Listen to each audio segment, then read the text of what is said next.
Good afternoon, everyone, and welcome to the May 29th, 2012 meeting of the Glendale Housing Authority. May we have the roll call, please? Authority members: Friedman. Here. Manukian. Here. Mincy. Here. Parazian. Here. Quintero. Here. Weaver. Here. Chair Najarian. Here. Now, we will be recessing to a closed session later on, so if you would please read that item. Closed session item on the Housing Authority at 2A is conference with legal counsel pending litigation, Glendale Housing Authority et al. Versus Salim Karimi et al. Superior Court case number BC 46004. And does the city attorney anticipate reporting out on that item? Okay. Next item, please.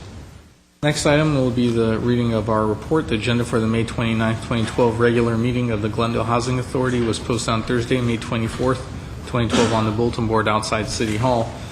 And following that is the approval of minutes of the meeting of May 22nd. So moved. Second. There are no objections or corrections. The minutes will be approved as submitted. Next item. Next item is oral communication. Cards were submitted for this portion. Discussion is limited to items not part of this agenda. Each speaker will be allowed 5 minutes. Members of the Housing Authority may question or respond to the speaker, but there will be no debate or decision. And the matter may be referred to staff through the Executive Director for an investigation and a report. Thank you. I have one card from Herbert Milano.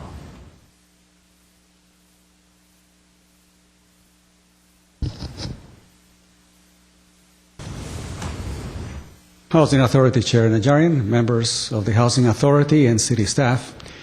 My name is Herbert Milano. I managed this past week to search through my archives and found a CD of the report from 10 years ago. It's a report on the quality of life indicators, I guess, as it pertains to youth. This was the product of several city divisions at the time, including parks, libraries, police, and others.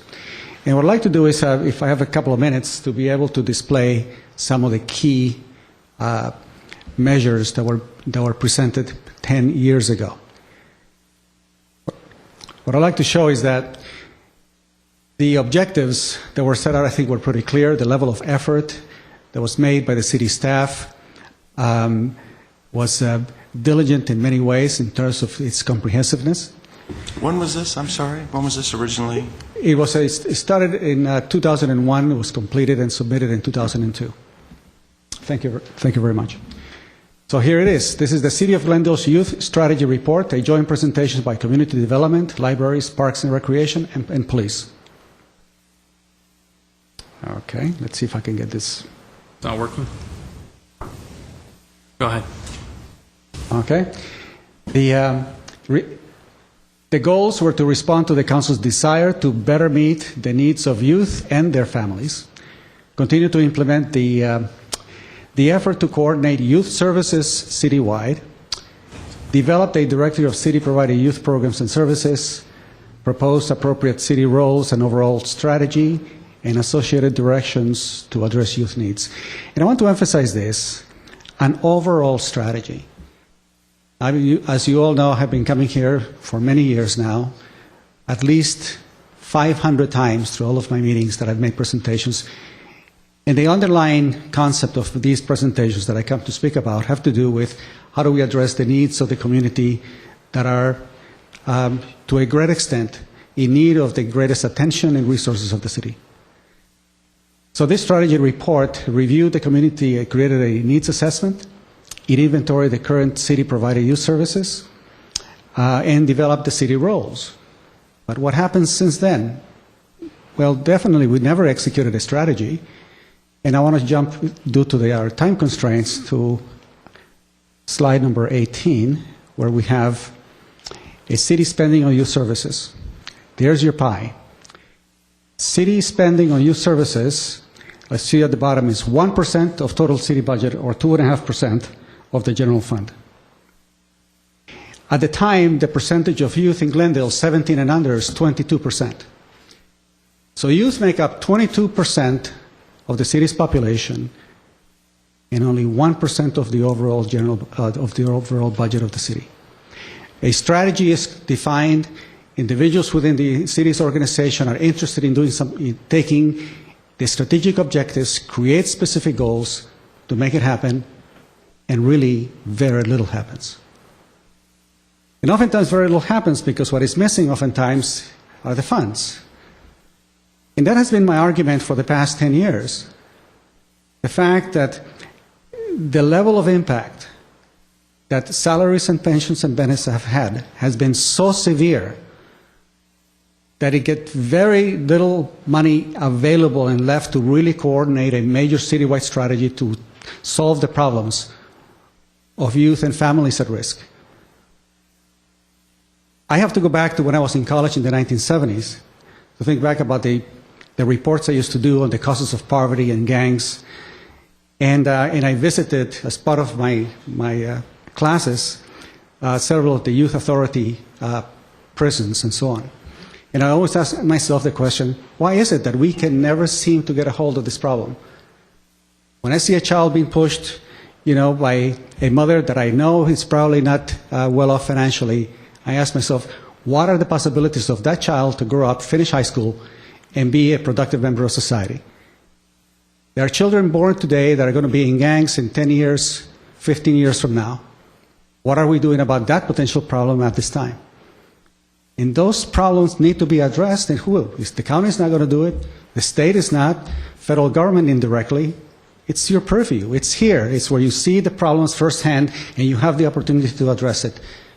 It is my hope, my sincerest hope, that this housing authority will take on this 10-year-old set of objectives and make something significantly happen. Thank you very much. Thank you.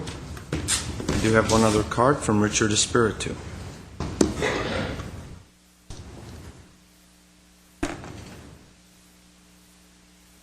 Good afternoon, Mr. Chair, members of the Commission, and staff. I am Richard Espiritu. On the 22nd of this month, I asked the Chair and Mr. Garcia for some specific dates. Nobody answered that question. First question was Title VIII of the Civil Rights Act. It's better known as the Fair Housing Act. That act was signed into law in the year 1968. The First Amendment to that act was signed in 1999, and that act included people with disabilities in single families.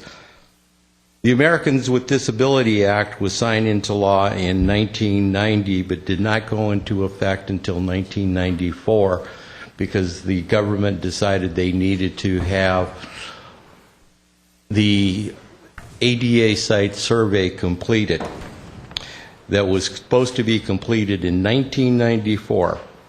The first ADA site survey done in the city of Glendale was completed in 1996. One of the things that happened at my last presentation, I talked about Congress Bingham from Ohio during the fair housing debates.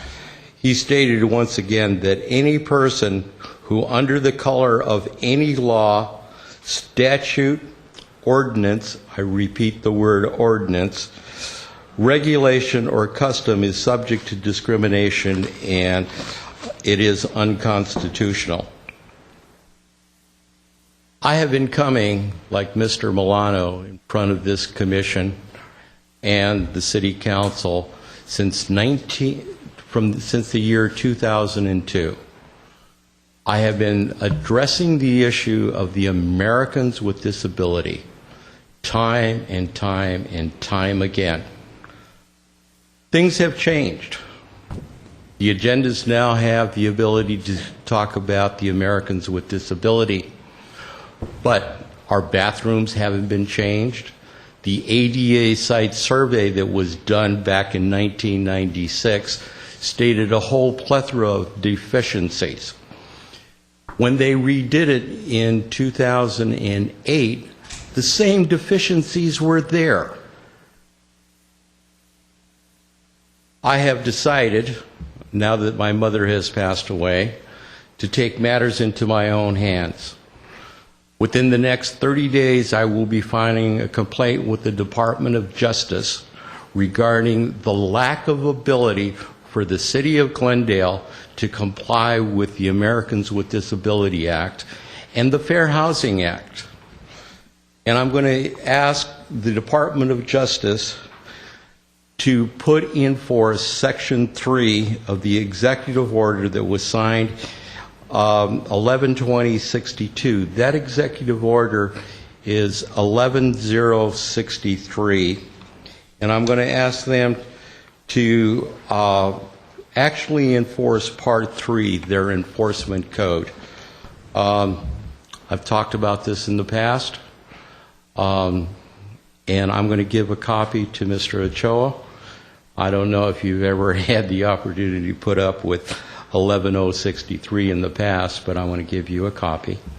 And I'm really sorry that the City of Glendale does not, I repeat, does not really concern themselves with people with disability. They turned a blind eye and a deaf ear to the needs of the people in this city with disability, just like the city has turned a deaf ear to the needs of our youth. Thank you very much. Aside from having, in my opinion, poor choice of metaphors in that analysis, may we assume that this is now a pending litigation matter that we may take under a closed session and discuss? And if someone would support me, I would like to have opinion of the city attorney's office in closed session where we can discuss the pending federal action against us. I would support you in that endeavor, since I don't believe the proposed case or lawsuit has any merit whatsoever. Okay, so we'll put that on the agenda at a future time. Lastly, I love it when Mr. Milano doesn't call names and we can discuss policy. I'd like staff to look at that PowerPoint that he has. And part of the problem in my estimation is that so much of what we do isn't necessarily specified as youth services. Example, are our patrol officers that go out and hold drug education classes to be termed as a youth service, or is that just sort of lumped in under police services? Parks, too. Parks. So to the extent that we can go back and see what the city was thinking of back in 2001, 2002, and this could turn out to be an exhaustive combing through our budget and all that, but to the extent on the macro level, if we could see how youth services, how our services are apportioned to youth, and just come back with some sort of report and see where we are now. I know that it was a 1% figure up on the board, but I have a hunch that if you look at all the different effects that we have on youth, that it's probably greater than that. And then that may be the proper starting point for further discussion. Unfortunately, if it's our slide, it's a kind of a poorly constructed slide because it pits those specific youth services against the rest of the city's budget, wherein the police department doesn't serve everybody but youth, the fire department doesn't serve everybody but youth or public works or anything else. There's the same general benefits and services that accrue to all members of the community. And so the slide is, I'd say, extraordinarily distorted if you're looking at it from that paradigm. But we will provide some context. It's our slide.